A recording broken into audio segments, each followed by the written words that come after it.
네, 안녕하세요. 사랑하는 우리 광성교회 청년 여러분 반갑습니다. 김다은 전도사입니다. 네, 괜찮습니다. 네, 우리 좌우 앞뒤 옆 사람이랑 이렇게 인사 한번 해보면 좋겠습니다. 오늘 예배 참 잘 오셨습니다. 네, 너무너무 환영합니다. 5월은 가정의 달이죠. 그래서 가족과 관련된 많은 행사와 또 기념일들이 있습니다. 그래서 우리 청년들의 5월은 지갑이 얇아지는 때죠. 어린이날 되면 우리 어린 동생들이나 조카들이 있으면 이제 막 또 사줘야 되고, 좀 있으면 어버이날 그러면 이제 막 부모님들 막 용돈 드리고 선물 사드려야 되고, 좀 더 있으면 스승의 날입니다. 그래서 막 교수님이나 은사님들한테 막 선물도 사다 드려야 되죠. 그래서 저는 심지어 저희 어머니 생신이 5월에 있어요. 그래서 이제 지출이 2배로 나가는 좀 슬픈 달이기도 합니다. 그래서 우리 5월 8일에 어버이날이었잖아요. 우리 청년분들은 혹시 어떤 선물 하셨는지 궁금한데, 나는 그냥 뭐니 해도 머니로 드렸다. 혹시 있으세요? 손?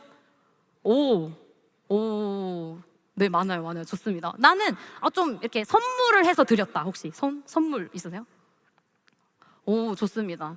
저는 장어를 사드렸는데, 제가 청년 어떤 분한테 들어보니까 금귀걸이를 사드렸다는 거예요. 그래서 갑자기 제 선물이 너무 초라하게 느껴질 만큼 아무튼 그런 일이 있었습니다. 그리고 여기서 이제 손을 안 드신 분들은 이제 내 존재 자체가 선물이니까 안 드린 건 줄 알겠습니다.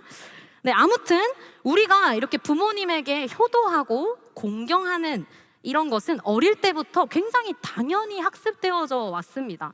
우리 어린이집 유치원만 가도요, 어린애들이 그 고사리 같은 손으로 엄마 아빠 사랑해요 막 이런 거 쓰고, 막 카네이션 접어가지고 막 엄마 아빠 보내드리고 하잖아요.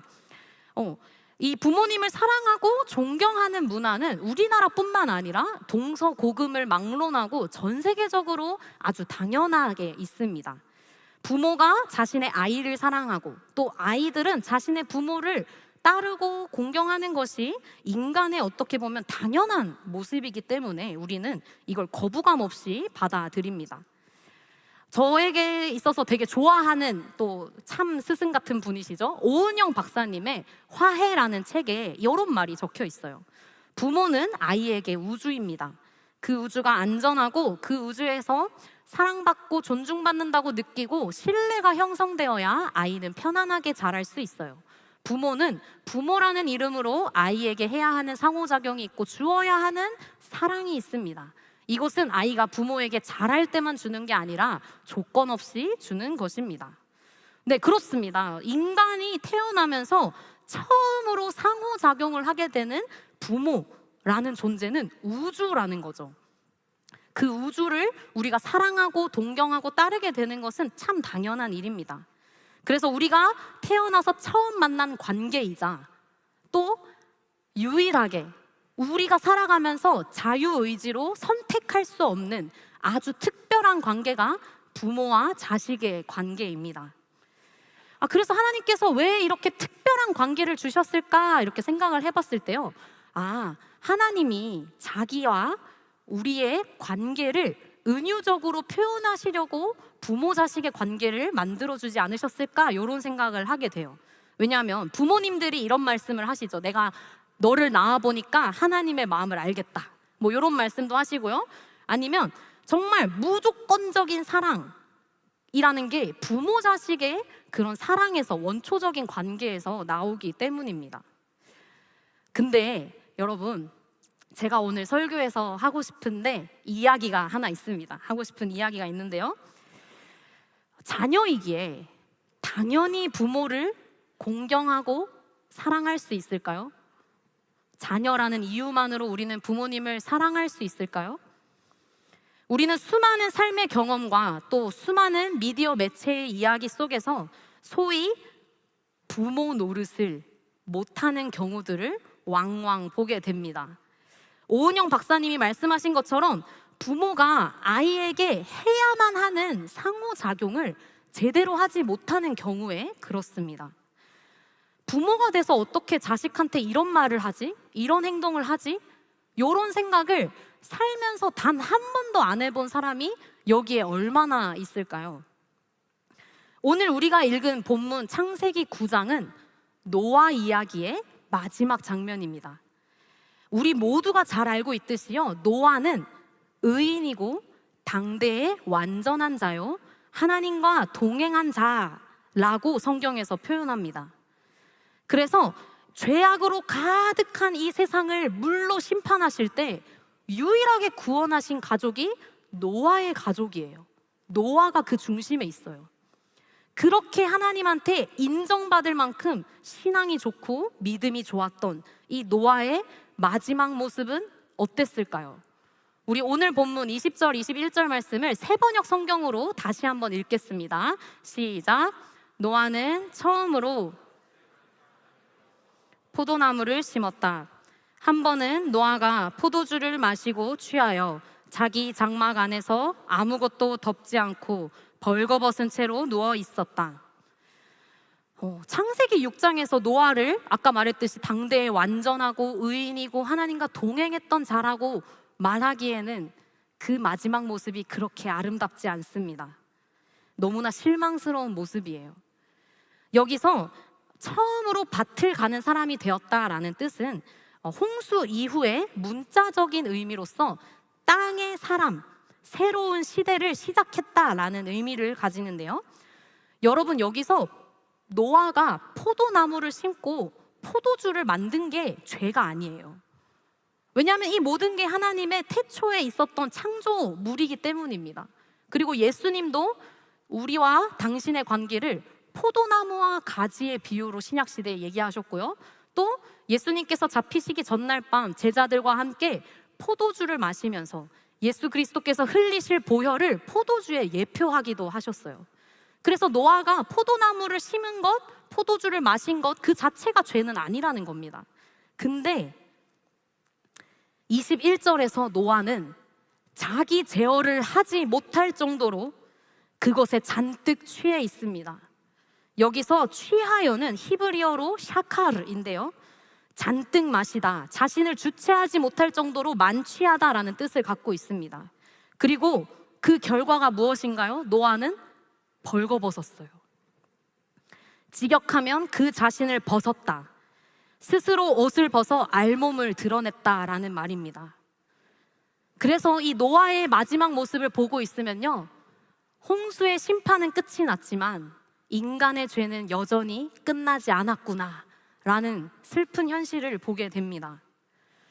그리고 이토록 인정받았던 그 위대한 믿음의 사람 노아조차도 죄 앞에서는 아무런 의인이 될 수 없는 것을 우리가 발견하게 됩니다. 그리고 바로 이 다음 본문은 이렇게 술 취해서 벌거벗은 노아를 마주한 자녀들의 모습이 나오는데요. 만약에 여러분들이 이 노아의 아들들이라면, 자녀라면 여러분은 어떻겠습니까? 신앙과 삶이 분리되어지는 그 부모의 모습을 보고 실망하고 상처를 받지 않을까요? 최근 저의 이야기를 하나 하려고 합니다. 저 역시도 신앙이 있는 부모님 밑에서 자랐지만 최근에 굉장히 좀 상처를 받고 부모님에게서 힘들어했던 시간이 있었어요. 제 동생은 아스퍼그 증후군이라는 자폐 스펙트럼 장애를 가지고 있습니다. 그래서 이제 맞이이자 이제 첫째 딸로서 이제 항상 저는 부모님과 동생 그리고 부모님 사이를 중재하는 역할을 해왔어요. 그래서 감사하게 저희가 이제 기독교 집안이고 신앙도 있고 부모님도 뭐 나름 적당히 중상층 가정에 잘 사니까 되게 평온하게 살아왔다라고 자부했습니다. 근데 이제 사건이 지난 명절 설날에 생깁니다. 이제 마지막 날에 제가 서울로 올라와야 되니까 부모님 다 맞벌이 하시니까 제가 이제 저녁을 차리고 이제 맛있게 저녁을 먹고 서울로 올라와야지 하고 이제 밥을 차려놨는데 가족들이 다 둘러앉아서 밥을 먹다가 아주 사소한 거였어요. 되게 사소한 건데 부모님이 거기서 이제 갈등이 시작된 거죠. 언성이 높아지고 나중에는 이게 좀 심각해져서 아버지가 이제 문을 쾅 닫고 집을 나가고 어머니도 문을 쾅 닫고 안에 들어가시고 그 갈등의 시작이 됐던 제 동생은 이제 자해를 하면서 나 때문에 부모님이 저렇게 싸우신다고 막 그렇게 울고 있고, 저는 식탁에서 그 모든 상황을 그저 바라보며 황망하게 있었습니다. 그래서 이게 어떤 기분이었냐면, 정말 오랜 시간 만들어왔던 가정의 평화라는 모래성이 순식간에 썰물처럼 확 사라진 기분이 들었어요. 그래서 어떤 기분이 들었냐면 화가 나더라고요. 부모님한테 화가 났어요. 왜 자녀에게 이런 모습을 보여주시면서 나한테 결혼하라고 하지? 어떻게 장로 권사라는 사람들이 이런 실망스러운 모습을 우리 앞에서 보여줄 수 있지? 어떻게 새벽 기도 때마다 매일 눈물로 기도한다는 분이 이렇게 하는 행동은 그 기도는 무엇을 위함인지 모르겠었어요. 그래서 너무 많이 두 분의 모습에 실망하고 상처를 받아서 이제 제가 그날 처음으로 가족 단톡방을 나왔습니다. 이게 여러분들이 보시기엔 아무렇지 않을 수 있는데, 이제 저희 집에서는 약간 매일 카톡방에 사랑합니다 막 이런 거 쓰고 막 그런 집이거든요. 근데 그 가족 단톡방을 제가 그날 이제 서울로 올라가는 그 기차 안에서 눈물로 장문에 이제 글을 쓰고, 이렇게 말로만 사랑한다고 하는 가족 톡방, 나는 왜 있는지 모르겠다. 나는 부모님한테 너무 상처받고 너무 실망스럽고 힘들어서 더 이상 여기 못 있겠다 하고 처음으로 이제 그 방을 나왔습니다. 아마 이런 경험이 저에게만 있지는 않을 겁니다. 우리가 실망하고 분노하는 부모님의 어떤 모습은 사실은요, 당연하게 존재합니다. 우리가 읽은 본문에서 노아의 모습도 태초에 에덴 동산 이후 여전한 인류의 타락의 문제, 죄의 문제를 보여줍니다. 그래서 본문은 이것을 부정하지 않아요. 부모님의 신앙이 아무리 좋고 인품이 좋고 장로, 권사, 집사, 심지어 목사일지라도 그 부모 역시 죄인이다라는 사실을 성경은 명백하게 선언합니다. 자, 그렇다면요, 이런 부모님의 모습에 상처를 받고 힘들어하는 자녀들에 대해서는 성경에서 뭐라고 말하고 있을까요? 오늘 본문 22절에서 23절도 새 번역으로 우리 다 같이 함께 읽겠습니다. 시작. 가나안의 조상 함이 그만 자기 아버지의 벌거벗은 몸을 보았다.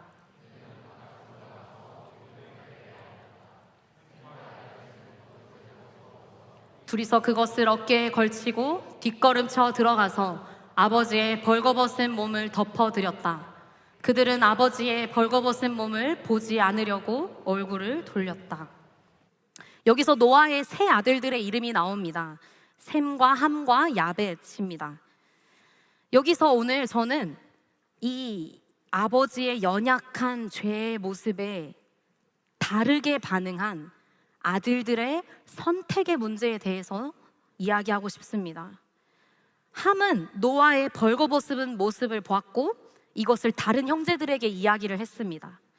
그 소식을 들은 셈과 야벳은 겉옷을 챙겨서 뒷걸음쳐 들어가 아버지의 벌거벗은 몸을 벗지 않고 옷을 덮어드리고 나왔습니다. 이것은 죄인된 부모님의 모습을 목격하거나 경험했을 때 자녀인 우리에게 선택지가 크게 두 개가 있다는 것을 보여줍니다. 바로 함처럼 부모의 수치를 가리지 않는 선택, 그리고 하나는 셈과 야벳처럼 그 부모의 수치를 가리는 선택입니다.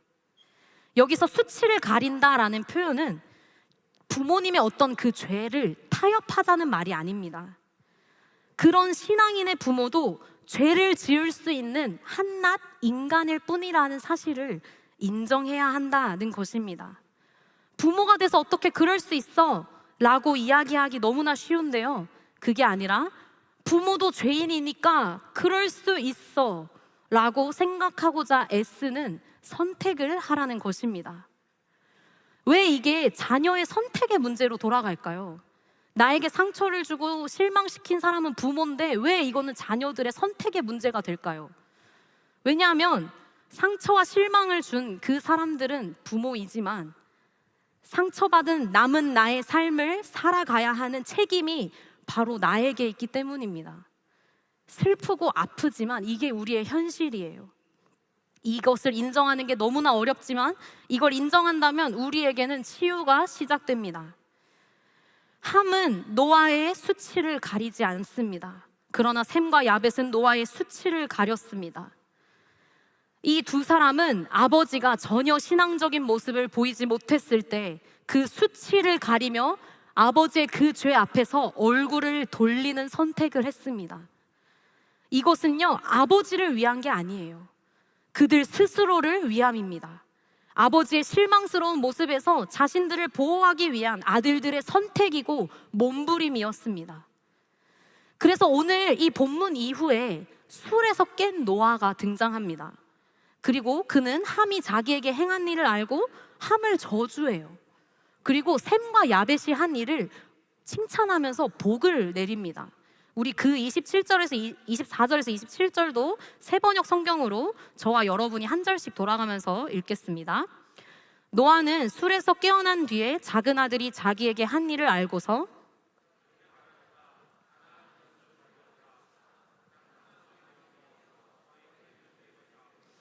그는 또 말하였다. 셈의 주 하나님은 찬양받으실 분이시다. 셈은 가나안을 종으로 부릴 것이다.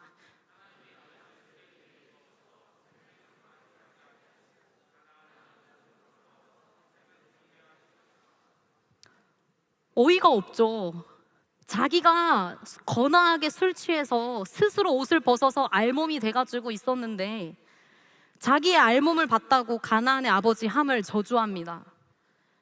사실 이 본문이 여전히 지금까지도 수많은 학자들에게 논란이 되고 해석하기가 굉장히 까다로운 본문 중에 하나입니다. 이렇게 저주할 만큼 심각한 죄를 지은 것인가에 대한 의견이 되게 다양해요. 그래서 어떤 학자들은 이게 이제 가나안을 향한 저주다 보니까 함뿐만 아니라 함의 아들, 그러니까 노아의 손자인 가나안 두 사람이 똑같이 알몸을 받기 때문에 가나안을 저주했다, 뭐 이런 말도 있고요. 또 하나는 이 아버지의 하체를 보았다라는 표현 자체가 어떤 음행적인 나쁜 행동이 있었기 때문에 그 가나안과 함을 저주한 것이다, 이런 해석도 있습니다. 근데 반면에 우리가 오늘 읽었던 9장의 맨 앞부분을 보시면요, 노아 홍수 이후에 하나님이 다시금 노아의 가족들, 즉 인류에게 복을 내리시는 장면이 등장합니다. 하나님께서는 내가 다시는 인간을 물로 심판하지 않을 거고 너희는 다시 이 땅에서 생육하고 번성하여 땅에 충만하라고 노아의 가족들에게 복을 내리세요. 근데 왜 이 9장의 마지막에는 자녀인 가나안을 저주하는 본문이 등장할까요? 그래서 대부분의 학자들은 이 성경이 쓰일 당시의 시대적 배경을 이해해야 한다라고 말합니다. 바로 출애굽을 한 이스라엘 백성들과 모세는 셈의 후손이에요. 그리고 우리에게 약속된 그 땅은 가나안 땅입니다. 우리는 이 땅을 들어가서 이제 정복하고 우리에게 젖과 꿀이 흐르는 이 가나안 땅에서 살아야 하는 거죠. 그래서 우리가 이 땅을 치는 것에 대한 정당한 어떤 당위성을 부여하기 위해서 이 본문이 들어갔다라고 해석하는 학자들이 많습니다. 어쨌든 우리가 이 어려운 본문에서 주목해야 할 것은 함과 가나안을 향한 그 저주가 하나님께서 내린 저주가 아니라는 거예요. 하나님은 태초부터 죄를 짓고 살아갈 수밖에 없는 우리를 아시는 분입니다. 그리고 여전히 사랑하셔서 복을 내리시는 분이에요. 그렇기에 이는 노아의 굉장히 인간적이고 개인적인 저주이지 하나님이 함과 가나안을 저주하신 게 아닙니다. 그리고 결국 10장을 보면 하나님의 언약대로 노아의 아들들은 모두 이 땅에서 생육하고 번성해서 땅에 충만해지는 하나님의 말씀이 그대로 이루어지는 것을 우리가 10장에서 볼 수 있습니다. 그래서 오늘 본문을 통해 우리가 취해야 할 것이 무엇이냐 봤을 때 두 가지. 첫째는 우리가 여전히 죄인이다 라는 사실과 그럼에도 불구하고 하나님은 당신의 말씀을 이루어 가시는 신실한 분이시다라는 것입니다. 자, 그렇다면 여기서 이 두 가지를 기억하시면서 여전히 연약하고 죄인된 부모가 나에게 준 그 상처를 마찬가지로 죄인이고 연약한 내가 어떻게 용서하고 사랑하고 품어줄 수 있을까요? 세상에서는 보통 용서가 안 되면 용서하지 않아도 괜찮아 라고 말합니다. 아까 오은영 박사님 화해 책에서 이 말이 또 적혀 있는데요. 용서는 인간만이 가지고 있는 고차원적 가치이지만 강요할 수 없습니다. 용서를 하고 안 하고는 그 사람의 마음이에요. 그 사람 마음 안에서 일어나는 일입니다. 이해가 안 되면 안 되는 채로, 용서가 안 되면 안 되는 채로 있어도 괜찮아요. 그렇게 살아가는 게 당신의 감정에 대한 존중입니다. 저는 이 말에 굉장히 공감합니다. 동의해요. 용서라는 게 말처럼 쉽지 않아요. 그리고 나에게 줬던 그 부모에 대한 상처가 아물지 않았는데 부모를 용서하라고 미는 것 또한 저는 굉장한 폭력이라고 생각합니다. 그러나 여기서 끝난다면 예수 그리스도의 복음이 필요가 없습니다. 우리를 위해 죽으신 예수님의 복음이 필요가 없고 우리가 그리스도인일 필요가 없어요. 세상과 똑같은 말을 하니까요. 신앙적인 신앙을 가진 우리 그리스도인들에게는 세상이 알지 못하는 힘이 있는데요. 그건 바로 영성입니다. 이걸 국어사전적 의미로 봤을 때 이렇게 나와 있어요. 인간의 삶의 가장 높고 본질적인 부분이며 진정한 자기 초월을 향하는 본질적으로 인간의 역동성을 통합하려는 고귀하고 높고 선한 것을 추구하려는 삶의 실제입니다. 여기서 강조되는 것이 바로 자기 초월이에요. 자기 초월. 이것은 우리의 영적인 성숙과 맞닿아 있습니다. 여전히 죄인인 부모와 자식의 관계에서 우리는 이 자기 초월적인 영성을 키워나가려는 나를 위한 선택을 해야 한다는 것이에요. 이것은 결국 어떻게 가능하게 될까요? 바로 우리 안에 계신 성령님을 통해 가능하게 됩니다. 로마서 8장 26절 말씀을 새 번역으로 제가 읽겠습니다. 이와 같이 성령께서도 우리의 약함을 도와주십니다. 우리는 어떻게 기도해야 할지도 알지 못하지만 성령께서 이 친히 이루 다 말할 수 없는 탄식으로 우리를 대신하여 간구하여 주십니다. 아멘. 성령님은 우리의 연약함을 도와주시는 보혜사 하나님이십니다. 우리 안에 이미 내주하고 계시며 우리의 모든 죄인된 약함과 상처와 아픔을 다 알고 계신 분이에요. 그래서 우리는 우리에게 상처 주고 실망케 하고 분노케 하는 부모의 죄인된 모습에서 나를 지키기 위해, 보호하기 위해 성령의 도우심을 구해야 합니다. 이것은 억지로 부모를 용서하라는 말의 차원을 뛰어넘는 이야기예요. 여전히 신실하게 역사하고 계시고 가장 좋은 길, 가장 선한 길로 우리를 인도하고 계시는 그 하나님을 신뢰하라는 것입니다.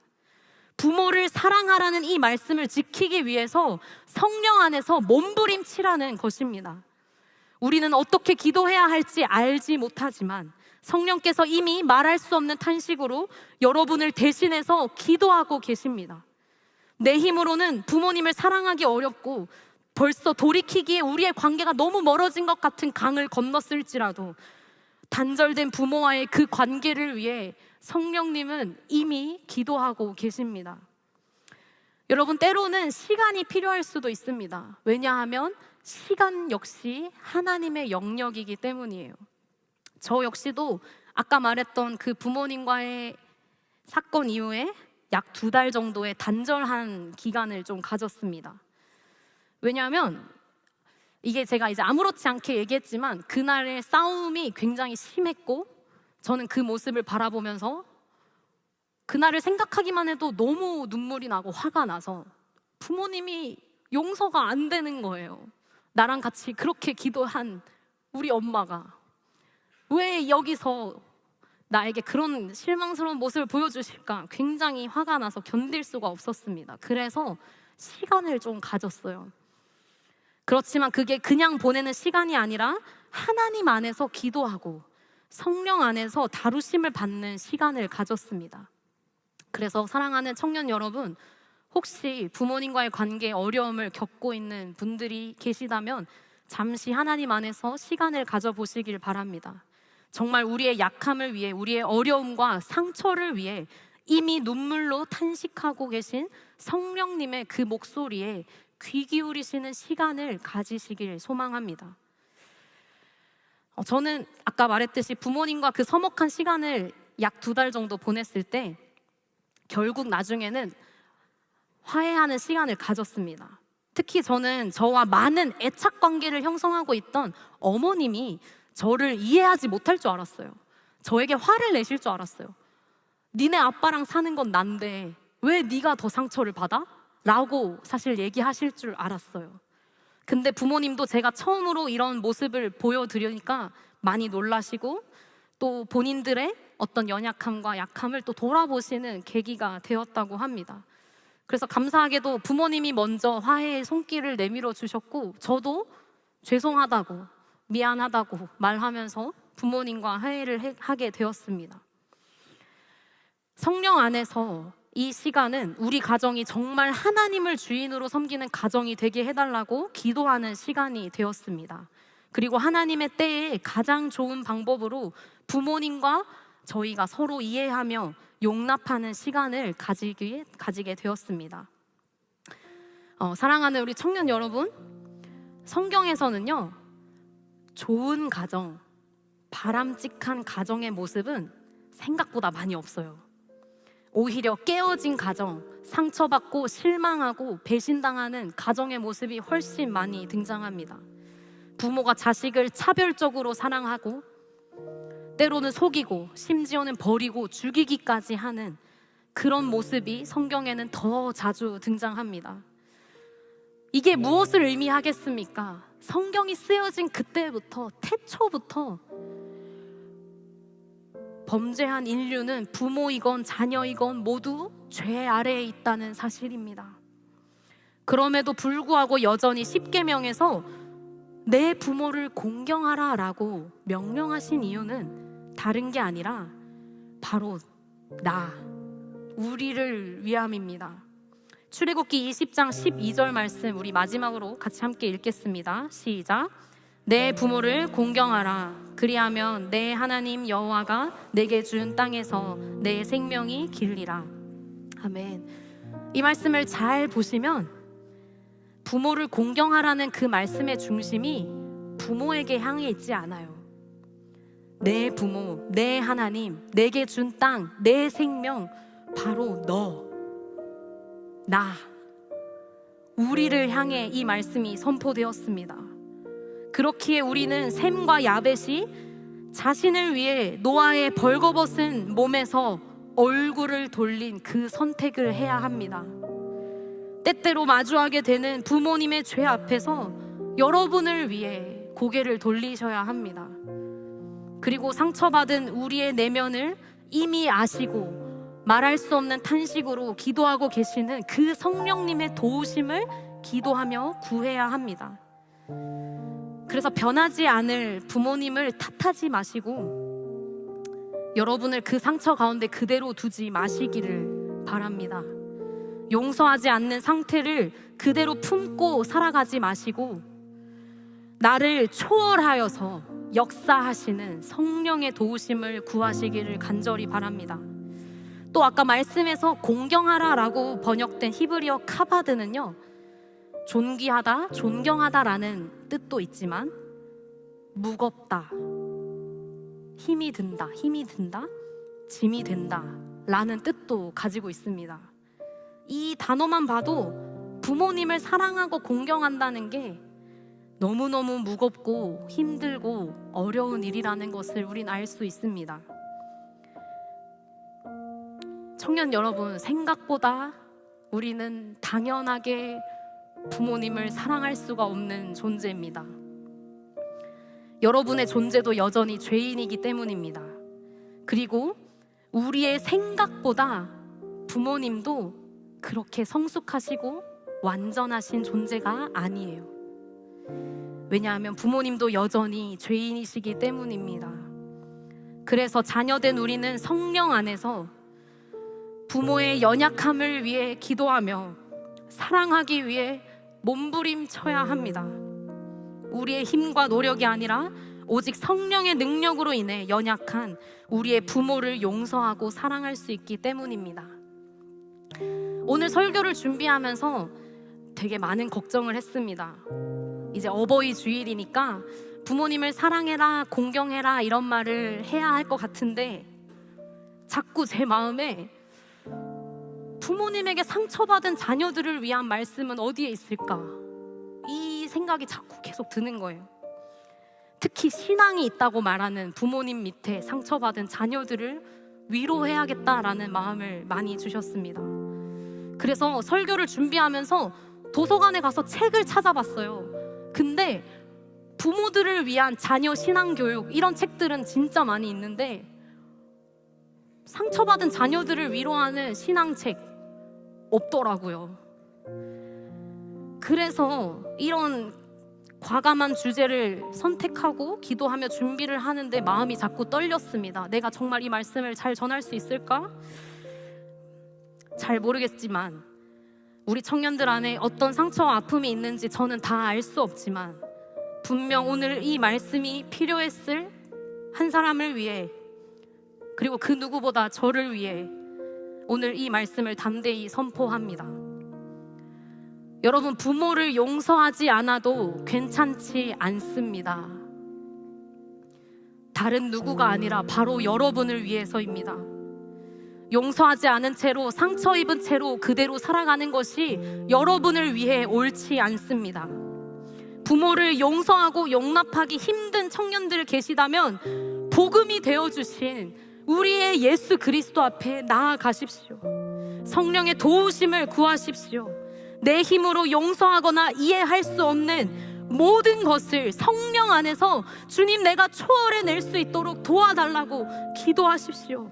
그리할 때 여러분 안에 이미 그 문제를 가지고 기도하고 계시고 그 모든 깨어진 가정의 상처와 아픔을 위해 탄식하며 기도하고 계시던 성령님의 음성을 마주하게 될 줄 믿습니다.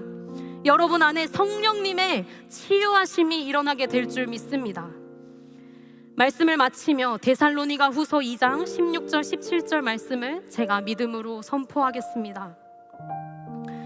우리 주 예수 그리스도와 우리를 사랑하시고 영원한 위로와 좋은 소망을 은혜로 주신 하나님 우리 아버지께서 너희의 마음을 위로하시고 모든 선한 일과 말에 굳건하게 하시기를 원하노라. 아멘. 우리 시간 함께 주님의 시선이라는 찬양으로 기도하며 나아갑시다.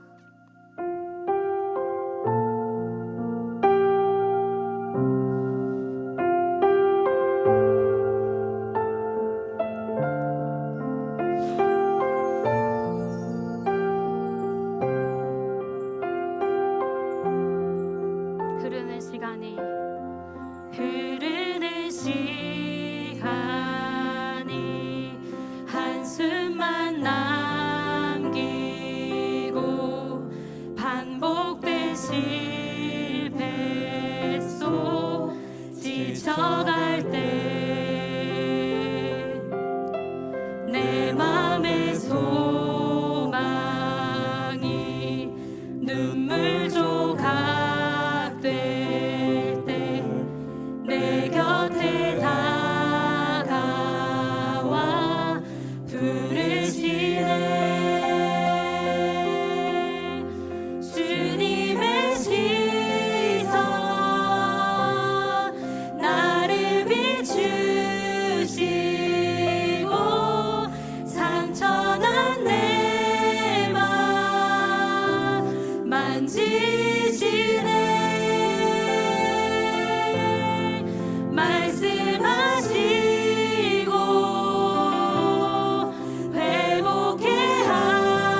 여러분 안에 말씀하고 계시는 그 성령님을 바라보며 우리 한 번 더 믿음으로 같이 고백하겠습니다.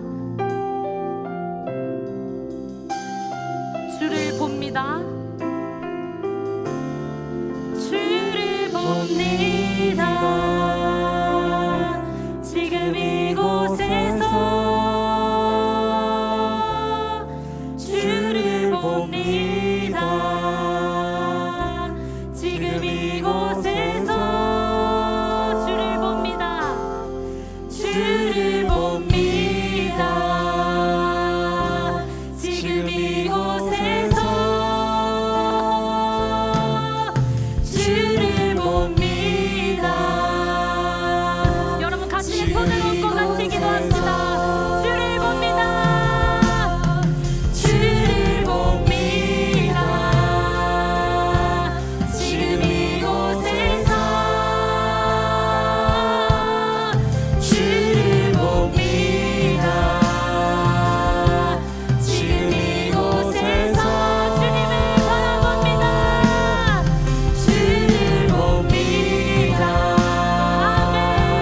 지금 이곳에서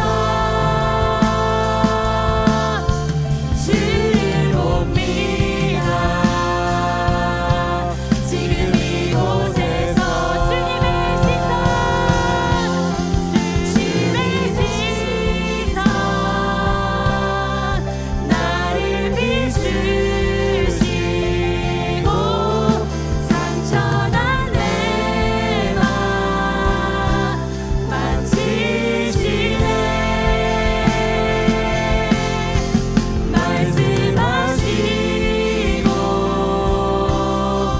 회복해 하시네. 주의 사랑이 우리 마지막으로 믿음으로 선포하겠습니다. 주님의 시선, 아멘. 나를 비추시고 상처난 내 맘 만지시네. 아멘. 말씀하시고 회복해 하시네. 주의 사랑이 우리 시간 같이 기도하실 때 우리 성령의 도우심을 구합시다. 우리 가정 가운데 있는 상처와 아픔을 이미 다 아시는 성령님께서 우리를 위해 말할 수 없는 탄식으로 기도하고 계십니다.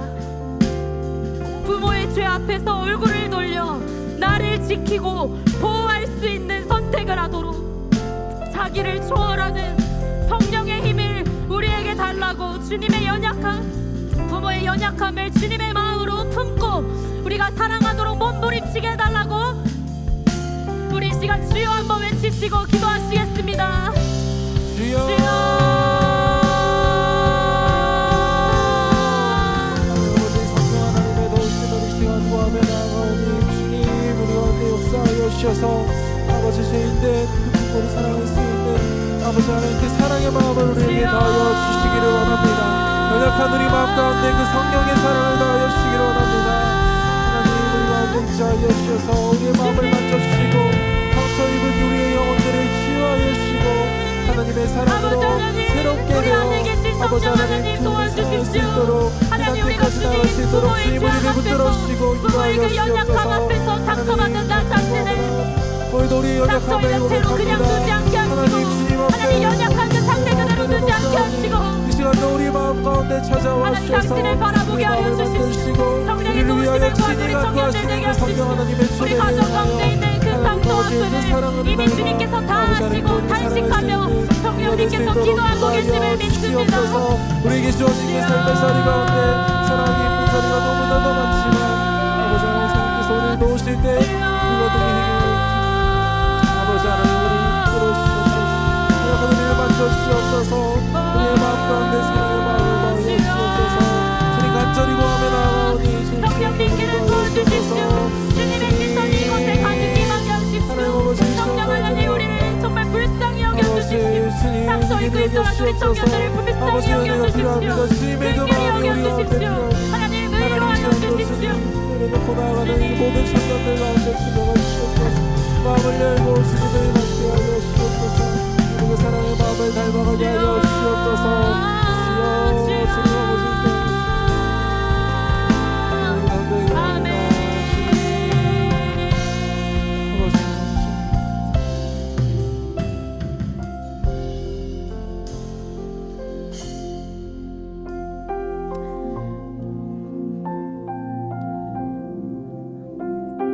사랑하는 우리 아버지 하나님,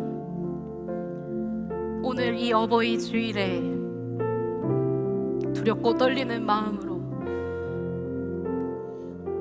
부모에게 상처받은 자녀들을 위한 주님의 말씀을 선포합니다. 긍휼의 하나님, 우리 모든 청년들의 상처받은 심령 위에 주의 위로와 평안을 부어주십시오. 차고 넘치게 부어주십시오. 하나님 역사해 주십시오.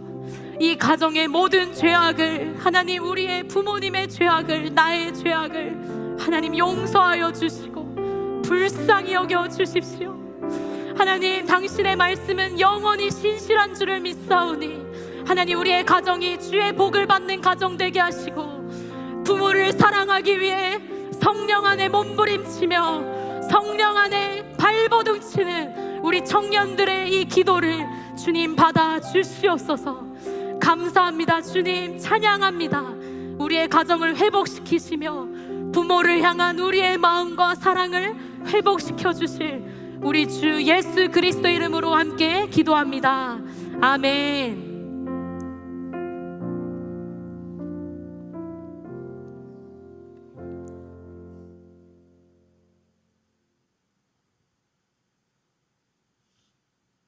지금은 우리 주 예수 그리스도의 크신 은혜와 하나님의 사랑하심과 성령의 교통하심이, 성령의 인도하심 따라 부모를 공경하고 사랑하기를 원하는 거룩한 빛 광성교회 청년들 위해, 이곳에 있는 모든 영혼들 위해 지금으로부터 영원까지 함께 하시길 간절히 축원하옵나이다. 아멘.